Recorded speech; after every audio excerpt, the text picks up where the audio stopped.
हरे Krishna Shrimad Bhagavat guitar আজি 9 number অধ্যায়ৰ 12 number শ্লোকটিৰ পৰা আমি পঢ়িব লৈছো মোঘাশা মোঘ কৰ্মাণো মোঘ জ্ঞানা বিচেস্তসহ রাক্ষসীম আসুরিম চৈব প্রকৃতিম মোহিনীম শ্রিতঃ मोघाशा मोघ कर्माणो मोघ ज्ञाना विचेतसः राक्षसीम् आसुरीं चैव प्रकृतिं मोहिनीं श्रितः। अनुवाद और तात्पर्य शिल प्रभुपाद द्वारा शिल प्रभुपाद की जय। अनुवाद ইয়াতে কোৱা হৈছে কৃষ্ণই কয় অৰ্জুনক যে যিবিলাক ব্যক্তি মোহগ্ৰস্ত হৈ থাকে তেওঁলোক সদায় আসুৰিক আৰু নাস্তিক বিচাৰৰ প্ৰতি আকৃষ্ট হয়। মোহগ্ৰস্ত অৰ্থাৎ ভৌতিক বস্তুৰ প্ৰতি যাৰ বহুত আসক্তি হয় সেই ব্যক্তিৰ বুদ্ধি ভ্ৰষ্ট হৈ যায় আৰু বুদ্ধি ভ্ৰষ্ট হোৱাৰ কাৰণে তেওঁ নাস্তিক প্ৰবৃত্তিৰ হয়। যিমান ভগৱানৰ বিষয়ে মানুহে তেওঁক বুজালেও বুজি নাপায় আৰু আসুৰিক প্ৰবৃত্তি হয়। আসুৰিক মানে বেয়া বেয়া অৱগুণবোৰ তেওঁৰ ওচৰত আহিব ধৰে।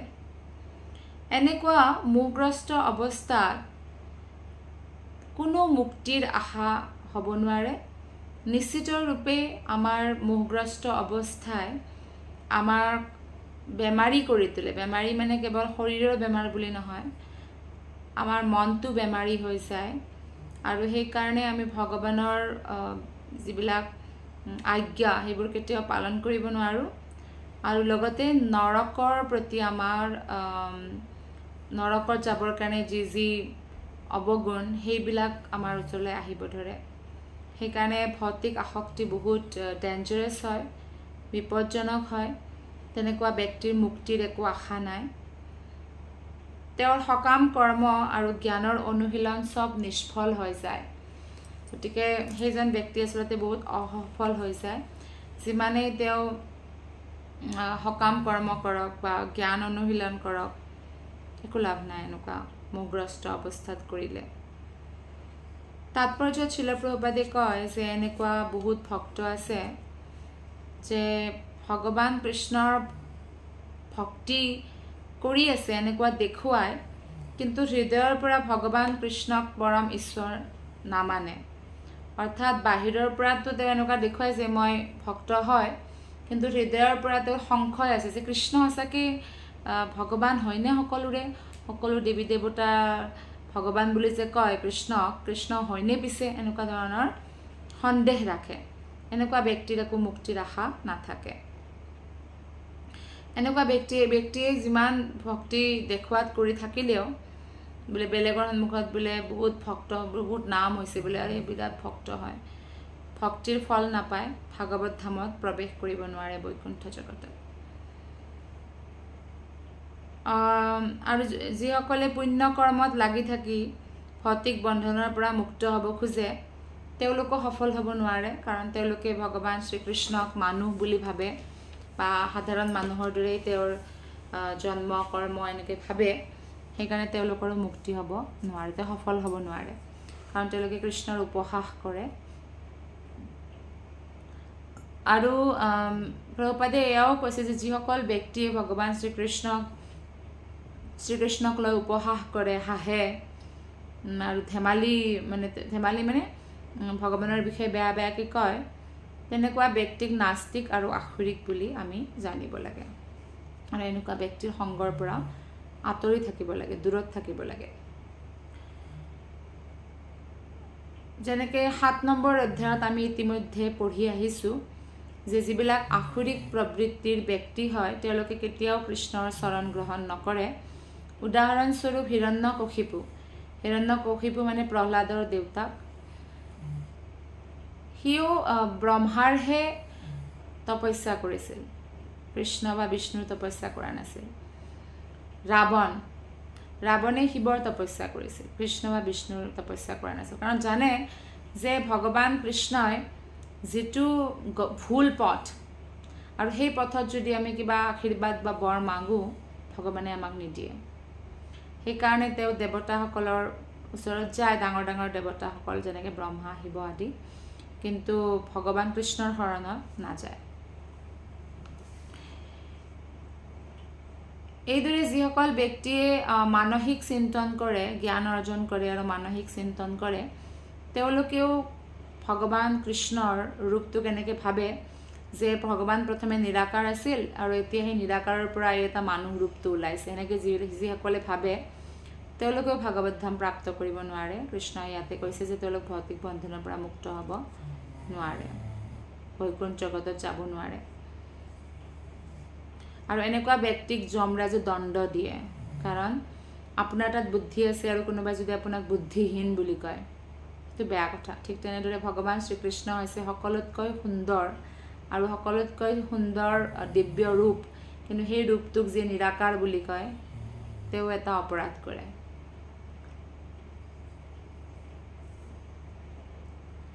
সেইকাৰণে যিবিলাক আসুৰিক আৰু নাস্তিক জ্ঞান বা এনেকুৱা ধৰণৰ বহুত আজিকালি কিতাপ লিখা হয় ভগৱানৰ বিৰুদ্ধে, এইবিলাকৰ পৰা আমি দূৰত থকা উচিত যদি আমি ভক্তি পথত আগবাঢ়িব খোজোঁ। সেইকাৰণে যিসকলে ভগৱান কৃষ্ণক সামান্য মানুহ বুলি ভাবে তেওঁলোকে ঘোৰ অপৰাধ কৰে, আৰু যিসকলে এনেকুৱা কৰে আমি বুজি পাব লাগে যে তেওঁলোকে মোহগ্ৰস্ত হৈ আছে। বৃহৎ বিষ্ণু স্মৃতিত কোৱা হৈছে, বৃহৎ বিষ্ণু স্মৃতিৰ পৰা, বেদৰ পৰা এয়া শ্লোক উদ্ধৃত কৰিছে প্ৰভুপাদে, यो वेत्ति भौतिकं देहं कृष्णस्य परमात्मनः स सर्वस्मात् बहिष्कार्यः श्रोतस्मार्तविधानतः मुखं तस्यावलोक्यापि सचेलं स्थानमाचरेत्। जे কৃষ্ণৰ শৰীৰক ভৌতিক বুলি ভাবে তেওঁ শ্ৰুতি আৰু স্মৃতিৰ সমস্ত অনুষ্ঠানৰ পৰা তেওঁক বঞ্চিত কৰি দিব লাগে, অৰ্থাৎ তেওঁ কোনো ধৰণৰ বৈদিক অনুষ্ঠান কৰাৰ যোগ্য হৈ নাথাকে, এনেকৈ কোৱা হৈছে বৃহৎ বিষ্ণু। যদি কোনোবাই তেনেকুৱা মানুহৰ মুখ দেখা পায়, লগে লগে গংগাত স্নান কৰিব লাগে, যাতে সেই মুখ দেখাৰ পৰা যি মানে অশুভ বস্তু আহিল তেওঁৰ ওচৰলৈ বা সেইবিলাকৰ পৰা তেওঁ যাতে মুক্ত হ'ব পাৰে লগে লগে। এতিয়া এনেকুৱা মানুহটো বহুত আছে সমাজত, এতিয়া প্ৰশ্ন আহিব পাৰে যে আমি এনেকুৱা মানুহৰতো মুখ দেখা পায়ে থাকোঁ ডেইলি, গংগাও নাই, ব্ৰহ্মপুত্ৰ আছে, ক'ত স্নান কৰিব যাৰ? ব্ৰহ্মপুত্ৰ নদীও বহুত দূৰ, ঘৰিয়ালো আছে, বহুত দও হয়। তেতিয়া কি কৰিব লাগে? লগে লগে আমি হৰিনাম জপ কৰিব লাগে, কাৰণ হৰিনাম জপ কৰাৰ লগে লগে আমি বাহিৰৰ পৰা আৰু ভিতৰৰ পৰা শুদ্ধ হৈ যাওঁ। মন্ত্ৰ আছে এই পৰা, ওম অপবিত্ৰ পবিত্ৰ বা সৰ্বাৱস্থাম গতো অপি বা য়াত স্মৰেত পুণ্ডৰীকাক্ষম স বাহ্য আভ্যন্তৰঃ শুচিঃ। অৰ্থাৎ যিয়ে পুণ্ডৰীকাক্ষ মানে গোবিন্দ কৃষ্ণ, যিয়ে কৃষ্ণৰ নাম লয় তেওঁ অপবিত্ৰ অৱস্থাৰ পৰা পবিত্ৰ অৱস্থা প্ৰাপ্ত কৰে লগে লগে। সেইকাৰণে আমি যদি এনেকুৱা মানুহ দেখা পাওঁ, লগে লগে হৰিনাম জপ কৰিব লাগে আৰু হৰিনাম ৰূপী গংগাত স্নান কৰিব লাগে।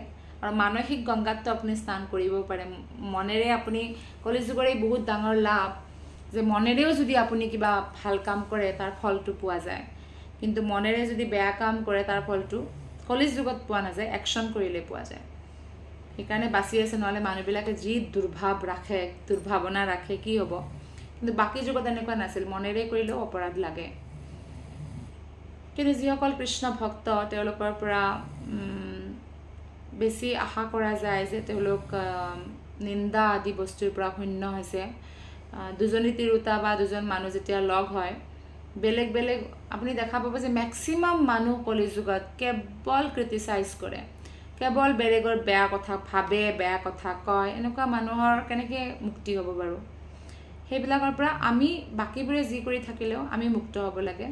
কাৰণ যেতিয়া আমি কাৰোবাৰ ক্ৰিটিচাইজ কৰোঁ সেই মানুহজনৰ যি পূৰ্বজন্মৰ পাপ কৰ্মৰ ফল সেয়া আমালৈকে ট্ৰান্সফাৰ হয় কিয় আমি তেনেকুৱা কৰিব লাগে বহুতে কয় যে মই আজিলৈকে কাৰো বেয়া ভাবি পোৱা নাই মোৰ লগত এনেকুৱা কিয় হ'ল এনেকুৱা এই কাৰণেই হ'ল কাৰণ ক্ৰিটিচাইজ কৰে নহয় নিন্দা কৰে মানুহৰ তাৰোপৰি মাংস মাছ কণী বা নিৰীহ প্ৰাণীসকলৰ হত্যা কৰে সেইকাৰণে হয় এনেকুৱা আৰু পূৰ্বজন্মৰ কৰ্মৰ কাৰণেও হয় গতিকে এনেকুৱা মানুহৰ মুখো চাবলৈ মানা কৰিছে আমাৰ বেদ উপনিষদত যে যিয়ে কৃষ্ণৰ প্ৰতি ঈৰ্ষা কৰে আৰু কৃষ্ণক এনেকৈ ভাবে যে কৃষ্ণ সাধাৰণ মানুহ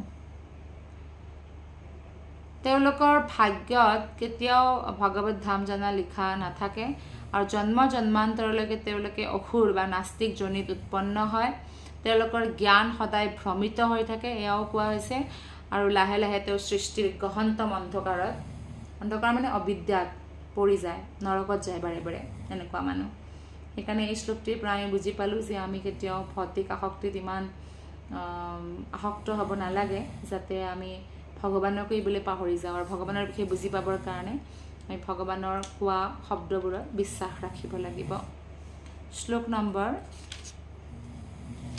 13 পঢ়িব লৈছোঁ মই মহাত্মানস্তু মাম পাৰ্থ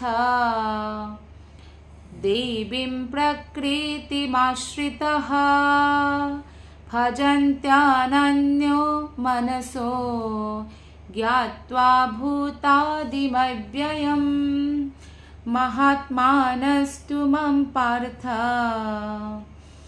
দেৱীম প্ৰকৃতিমাশ্ৰিতঃ ভজন্ত্যানন্যমনসো জ্ঞাত্বা ভূতাদিমব্যয়ম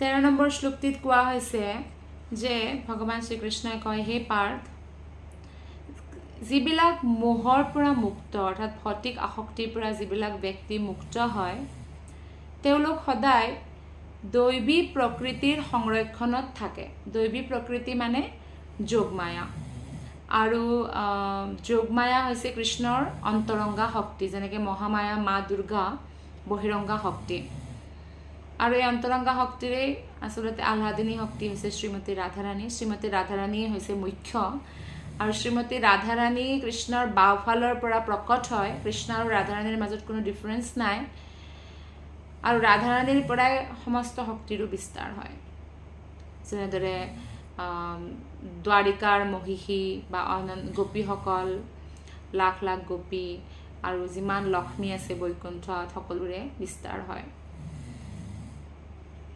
আনকি বহিৰংগা শক্তিৰো বিস্তাৰ হয় গতিকে যিবিলাক ভগৱানৰ ভক্ত এই পৃথিৱীত আছে তেওঁলোকৰ কাৰণে বহিৰংগা শক্তি অন্তৰংগা শক্তিলৈ পৰিৱৰ্তিত হৈ যায় এইটো আমি এটা উদাহৰণৰ দ্বাৰা বুজিব পাৰোঁ যেনেকৈ এচি আছে আমাৰ ঘৰত যদি আপোনাৰ ঘৰত এচি আছে এচিটোৰ দুটাক আমি এচি কৰিব পাৰে ঠাণ্ডাত বহুত ঠাণ্ডা অসমততো ইমান ঠাণ্ডা নপৰে কিন্তু বহুত ঠাইত এনেকুৱা বহুত কাৰক ঠাণ্ডা পৰে তাতে মানুহে এনেকুৱা ধৰণৰ এচি বেছি ইউজ কৰে যাতে ঠাণ্ডাৰ দিনত এইটো হিটাৰৰ কাম কৰে গৰম গৰম বতাহ আহে গতিকে সেইটোৱে ৰুমটো গৰমো কৰিব পাৰে ঠাণ্ডাৰ দিনত আৰু গৰমৰ দিনত ঠাণ্ডাও কৰিব পাৰে এচিটো এটাই কিন্তু তাৰে যিটো এনাৰ্জি হয় সেইটোৱে দুটা কাম কৰিব পাৰে ঠিক তেনেদৰে ভগৱান কৃষ্ণৰ অনন্ত শক্তিৰ ভিতৰত বহিৰংগা শক্তিও সৃষ্টি ভগৱান কৃষ্ণৰ পৰাই হৈছে কিন্তু ভক্তসকলৰ কাৰণে সেই বহিৰংগা শক্তি অন্তৰংগা শক্তিলৈ পৰিৱৰ্তিত হৈ যায় আৰু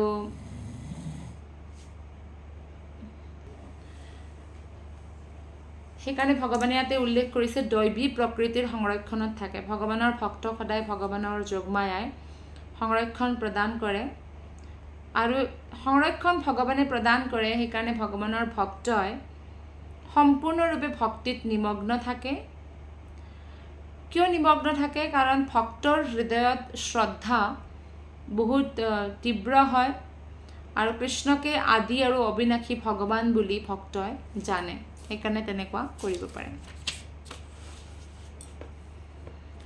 এই শ্লোকত মহাত্মা শব্দৰ বৰ্ণন হৈছে মহাত্মানস্তু মাম পাৰ্থ মহাত্মাৰ সকলোতকৈ প্ৰথম লক্ষণ হৈছে তেওঁ সদায় দিব্য প্ৰকৃতিত স্থিত হৈ থাকে। দিব্য প্ৰকৃতি মানে কি? দিব্য প্ৰকৃতি মানে হৈছে ভগৱান শ্ৰীকৃষ্ণৰ ভক্তিত নিমগ্ন হৈ থাকে। ভৌতিক প্ৰকৃতিয়ে সেইকাৰণে তেওঁক কেতিয়াও মানে পৰাস্ত কৰিব নোৱাৰে। ইয়াৰ ব্যাখ্যা 7 নম্বৰ অধ্যায়ত ইতিমধ্যে কৃষ্ণই দিছে যে যি ভগৱান শ্ৰীকৃষ্ণৰ শৰণ গ্ৰহণ কৰে তেওঁ লগে লগে ভৌতিক প্ৰকৃতিৰ বশৰ পৰা মুক্ত হৈ যায়। এয়াই তেওঁৰ যোগ্যতা হয়। যেতিয়া আমি ভক্তিত আগবাঢ়ো ভৌতিক আসক্তি কম হৈ যায়, আধ্যাত্মিক আসক্তি বাঢ়ি যায়, অৰ্থাৎ ভগৱানৰ প্ৰতি আমাৰ হৃদয়ত প্ৰেম বাঢ়ি যায়। এয়াই হৈছে মূলভূত সূত্ৰ যে আমি আমাৰ মনুষ্য জীৱনটোত আমি বহুত কিবা কিবি কৰিব পাৰোঁ। আমাৰ মনুষ্য জীৱনটোৱে আমাক ভগৱানৰ ওচৰত লৈ যাব পাৰে, ইমান স্পেচিয়েল হয়। আমি আত্মা হয় আৰু আত্মা ভগৱানৰ তটস্থা শক্তি হয় আৰু সেইকাৰণে আত্মাও দিব্য শক্তি হয়, ভগৱানৰ পৰা শক্তি হয়। কিন্তু কেতিয়াবা কেতিয়াবা আত্মা ভ্ৰমিত হৈ পিনে বহিৰংগা শক্তিৰ অধীনত গুচি যায়। এইদৰে যিসকলে ভগৱান কৃষ্ণৰ শৰণাগত হয় তেওঁলোকক মহাত্মা বুলি কোৱা হৈছে বা মহাত্মা পদ তেওঁলোকে প্ৰাপ্ত কৰে। আৰু বৈকুণ্ঠত কোনো দুৰাত্মাৰ কাৰণে ঠাই নাই। আমাৰ এই সংসাৰত দুৰাত্মা, কিন্তু ভগৱানৰ যি ধাম তাতে দুৰাত্মাৰ স্থান নাই। মহাত্মাই নিজৰ ধ্যানক কৃষ্ণৰ বাহিৰে আৰু কাৰো তাতে লৈ নাযায়, কাৰো প্ৰতি আকৰ্ষিত নহয়। বহুত এনেকুৱা ভক্ত আছে যে কৃষ্ণত বাহিৰেও বহুত দেৱী দেৱতাৰ পূজা পাতল কৰে, কিন্তু কৃষ্ণ ভক্তই কেৱল যিবিলাক মানে শুদ্ধ বৈষ্ণৱ হয় তেওঁলোকে কেৱল কৃষ্ণৰেই ভক্তি কৰে। আৰু ইয়াৰ অৰ্থ এইটো নহয় যে তেওঁ দেৱী দেৱতাৰ বোলে মুখে নাযাওঁ, দেৱী দেৱতাৰ প্ৰতি দূৰত থাকোঁ, অনাদৰ নকৰে। সদায় দেৱী দেৱতাৰ প্ৰতি আদৰ ভাৱ ৰাখে, কাৰণ দেৱী দেৱতা সকলো ভক্ত। আমি যদি এজন ভক্তক দেখা পাওঁ আমি কি মুখ নাচাম নেকি? কাৰ মুখ নাচাবলৈ বিষ্ণু স্মৃতিত কৈছে? যিয়ে ভগৱান শ্ৰীকৃষ্ণক সাধাৰণ মানুহ বুলি ভাবে বা উপহাস কৰে, হাঁহে কৃষ্ণৰ ওপৰত, তেনেকুৱা মানুহৰ মুখ চাবৰ কাৰণে হাক দিছে। কিন্তু ভক্তৰ মুখ চাবৰ কাৰণেতো হাক দিয়া নাই। সেইকাৰণে এইবিলাক অলপমান ভ্ৰম হয়।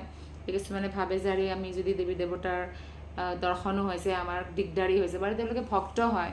ভক্ত হোৱাৰ কাৰণে তেওঁলোকে দেৱী দেৱতাৰ স্থান পাইছে আৰু ভগৱানৰ যিবিলাক এডমিনিষ্ট্ৰেশ্যন হয়, ভৌতিক সংসাৰখন কেনেকৈ পৰিচালিত কৰিব সেইবিলাকৰ দায়িত্ব কাক দিছে?